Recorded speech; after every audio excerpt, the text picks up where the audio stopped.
नमस्कार, मैं बाबा अनिल मजूमदार लखनऊ से scary cult of India Anil Majumdar. आज मैं जो हॉरर स्टोरी सुनाने जा रहा हूँ ये बहुत ही दुर्लभ किस्म की हॉरर स्टोरी है। दुर्लभ इसलिए कि मैं उत्तर प्रदेश के एक बहुत ही दूर एक गांव में हूँ। तो गांव वालों के जरिए से पता चला कि यहाँ से कम 4 किलोमीटर दूर जंगल में एक खंडहर है जो कि किसी राजा महाराजा के द्वारा बनवाया गया था। और उस खंडहर में ये है कि उस खंडहर में रात में 11 बजे के करीब 11-12 के बीच में जो लोग उधर से गुजरे हैं बताते हैं कि लकड़बग्घों का एक झुंड उसमें चला जाता है, बहुत ही ज़्यादा। तो वहाँ क्या लकड़बग्घों ने अपनी मांद बना रखी है कि क्या है। और कभी कभी वहाँ पर से जो है अजीब से मंत्रों की आवाज़ भी आती है, चीखने चिल्लाने की भी आवाज़ आती है, हर तरह से वो होता है। तो मैंने कहा मैं देख लूँगा रात में, फिर ही मैं कोई बता सकता हूँ कि वो किसी का किया धरा तो नहीं है। उन्होंने कहा ठीक है।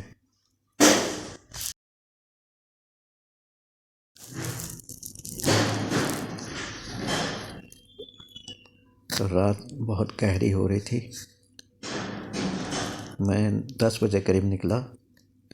मुझको एक वहीं के गांव वालों ने, जो मेरा वो अच्छा मतलब बेटे जैसे ही हो गया था, उसने कहा बाबा जी आप कहीं पैदल ना जाइए, मैं आपको मोटरसाइकिल से छोड़ दूंगा, आप वहाँ रहिए, लेकिन ख़तरा बहुत है, कहिए तो मैं रात में आपके साथ रुक जाऊँ। क्योंकि वहाँ लकड़बग्घों का झुंड जो है रोज़ रात में घुसता है और वहाँ मंत्रों की आवाज़ भी आती है, चीखने चिल्लाने की भी आवाज़ आती है, बहुत ही भयानक माहौल लगता है। मैंने कहा ठीक है बेटा, जैसा तुम चाहो, रात में रुकना तुम्हारे लिए कोई ज़रूरी नहीं, क्योंकि मैं अपनी रक्षा खुद कर सकता हूँ। हाँ ये है कि सुबह तुम लेने आ जाना, कि मैं भुलक्कड़ आदमी हूँ, मैं गांव का रास्ता भूल के जंगल में भटक के कहीं का कहीं पहुँच जाऊँगा, इसलिए तुम ज़रूर आ जाना। उसने कहा ठीक है बाबा जी, जैसे ही सूरज की किरण निकलेगी मैं यहाँ पर आ जाऊँगा और मैं हॉर्न बजाऊँगा, आप बाहर निकल आइएगा। मैंने कहा ठीक है, अब जाओ बेटा। तो जो है घड़ी में टाइम उस समय करीब 10:30 हो रहा था, यानी कि लकड़बग्घों के आने का समय हो रहा था। तो हमको जो है उस घुप अंधेरे में, ऐसे तो मैं टॉर्च लाया था, लेकिन घुप अंधेरे में कहीं पर मुझको ऐसा लगा कोई फुसफुसा के मंत्र पढ़ रहा। मैंने अंदाजन से धीरे धीरे टॉर्च की रोशनी को बिल्कुल ज़मीन के साथ लगा के धीरे धीरे, कि किसी के ऊपर ना पड़े, और किसी औरत की आवाज़ लग रही थी। मैं धीरे धीरे धीरे धीरे कदम बढ़ाता पहुंचा। तो जिस कमरे में मैं गया वहाँ पर एक छोटा सा छेद था, मतलब मुश्किल से मेरी 2 आंखें और नाक भी उसमें घुस सकती थी बस। मतलब सांस की आवाज़ या मुंह से कोई आवाज़ भी नहीं आ सकती थी। और दूसरी तब मतलब दीवार की दूसरी ओर, छेद के मतलब दूसरी ओर जो है एक कमरा था। मैंने कमरे में मतलब देखा, तो देखा कि एक बड़ा सा दीपक जल रहा है, एक मनुष्य की खोपड़ी रखी हुई है, और सबसे आश्चर्यजनक कि जो पुराने ज़माने में वो लगाते थे ना, लकड़ी के बीम जिस पर छत टिकी होती है, उसके सहारे एक हांडी लटकी हुई थी, और तो और एक औरत बैठी थी। मतलब शायद वो बूढ़ी ही होगी, बाल उसके खुले थे, आंखें बहुत चमकीली थी, क्योंकि उस रोशनी में उसकी आंखें ऐसे चमक रही थी जैसे जानवरों की चमकती है। और पता नहीं किस कैसे वो मंत्र पढ़ रही थी जो मेरे समझ में नहीं आ रहा था।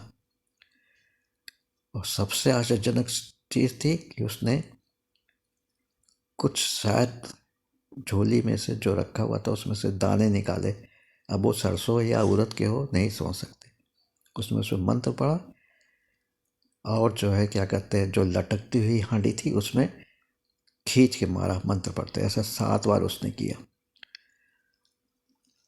और वो जो है क्या कहते मतलब उसके मंत्रों के प्रभाव से शायद लटकी हुई हांडी, नीचे कोई आग भी नहीं चल रही, कुछ नहीं, और उसमें से पानी की आवाज़ जैसे उबलने की आवाज़ आ रही हो। वो डायन जो थी, डायन कहिए या पिशाचनी कहिए या प्रेतनी कहिए, वो जोर जोर से हंसने लगी और कहने उबाल खूब उबाल। अब वो उबलने लगा खड़बड़ खड़बड़ करके, कुछ पानी से हांडी से नीचे भी गिरने लगा उबल उबल के। वो मंत्र पढ़ते जा रही थी, पानी उबल रहा था और बिना आग के पानी, मंत्रों के जोर से पानी उबलना पहली दफ़ा देखा। मैं नहीं कर सकता ऐसा। अब जादूगरी हो या कोई हो, अब वो जादू है भी तो किसको दिखाएगी? उसको क्या मालूम था कि मैं दूसरी तरफ चुपके से झांक के देख रहा हूँ कोई इंसान है। धीरे धीरे रात गहराने लगी। हमारे ख्याल से मुझको वहाँ पहुँचे हुए 1 घंटा तो हो ही गया होगा। रोशनी जो है मैंने टॉर्च की बुझा दी और उस दीपक की लौ में सारा क्रियाकलाप उसका देखने लगा। फिर जो है जो हुआ मुझको बहुत आश्चर्य हुआ। उसमें टूटा फूटा सा दरवाज़ा था, शायद वो लोहे का बना होगा। ऐसे चूं से आवाज़ से खुला, वो जैसे डरावनी आवाज़ हॉरर फिल्मों में होती है। उसकी आवाज़ सुन के मैं दहशत में आ गया। देखा एक के बाद एक लकड़बग्घे कूं कूं कूं कूं कूं कूं करते हुए आ गए।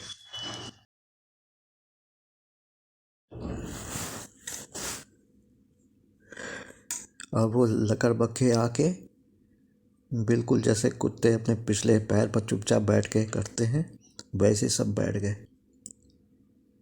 कैसे बैठे ये नहीं मालूम, क्योंकि लकड़बग्घों का पैर जो है, अगला पैर शायद छोटा होता है, पिछला बड़ा होता है, ऐसे कुछ होता है। वो बैठ गए कुत्तों के जैसे।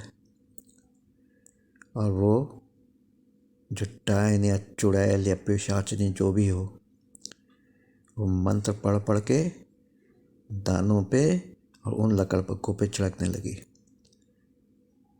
फिर उठी वो।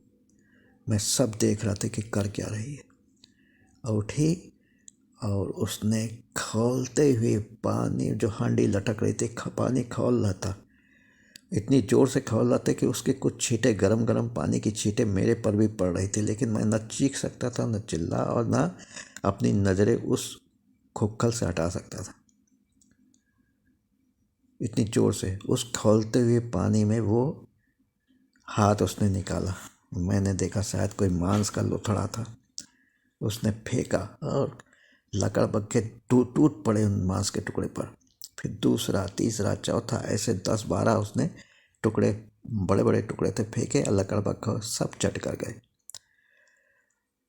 आखिर में जो है जो हुआ, मैं तो भैया काँप गया। जानते क्या हुआ? उसने आखिर में उठाया और उससे बड़ी मुश्किल से उसने एक गोल गोल से चीज़ निकाली। अरे ये तो कोई बच्चा मालूम पड़ रहा है। शायद तंत्र क्रिया करके इसके मांस को उबाल के लकड़बग्घों को खिलाया जा रहा। आगे कोई बहुत बड़ा उसका चाल होगी। तो उसने उठाया और उसको मंत्र पढ़ते, खोपड़ी पर कोई मंत्र, और खोपड़ी एक बार उसके हाथ से छिटकी और उड़ने लगी। फिर वो उसने मंत्र पढ़ा, खोपड़ी आई। ऐसे करीब 7-8 बार किया और खोपड़ी पूरे कमरे में चक्कर लगाती हुई उसके पास आ गई। उसने खोपड़ी को पटका और मंत्र पढ़ते जोर से मारा, जैसे हम लोग देवी मंदिर में जाके नारियल तोड़ते हैं। जोर से जमीन पर पटका, खोपड़ी के टुकड़े हो गए।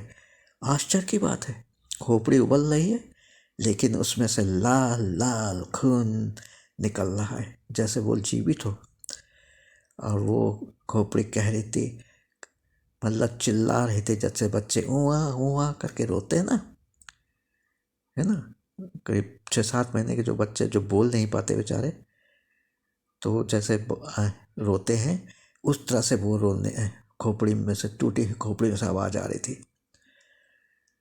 और उसने करबक्को की ओर देखा और कहा, खा ले इसको, और जो है लपक पड़े उस खोपड़ी को, कच्चर कच्चर खच्चर खच्चर पूरा जो है खाने लगे, नोच नोच के जो भी मांस के टुकड़े रहे होंगे सब, आँख नाक कान जो भी उसके थे सब नोच नोच के, बाल भी बेचारे के थे।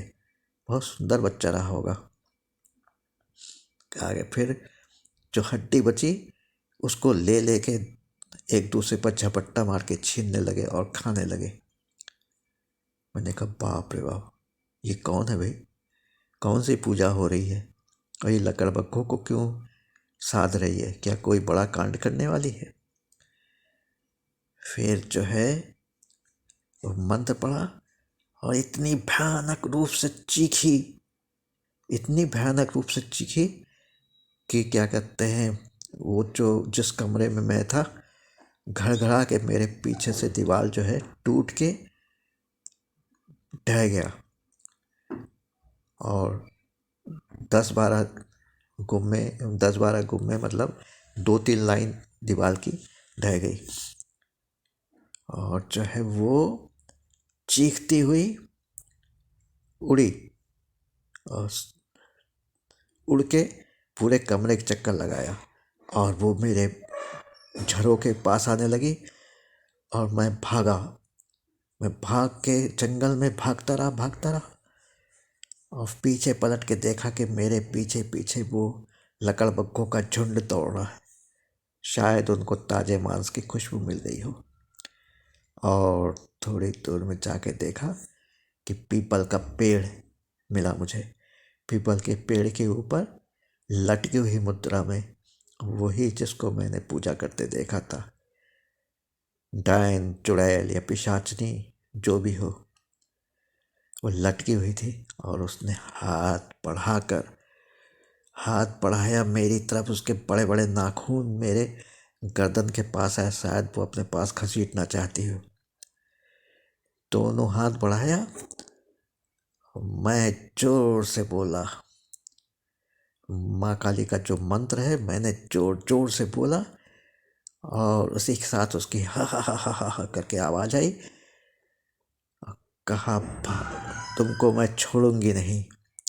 मैं भागता रहा, और भाग के जो है मैं वही सड़क के किनारे चुपचाप जाके एक ओट में छिप गया कि कोई मुझे देख ना ले। लकड़बग्घे इधर उधर सूंघते रहे, फिर वो भी वापस हो गए। तब तक सुबह हो गई थी, देखा वो मोटरसाइकिल वाला आ रहा है।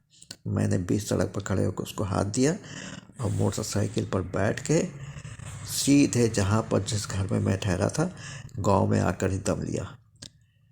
ये एक मेरी भुतहा कहानी है। पसंद आए तो लाइक करिएगा, सब्सक्राइब करिएगा और शेयर भी करिएगा। भगवान आप लोग को खूब उन्नति दे। नमस्कार, जय हिंद, जय भारत।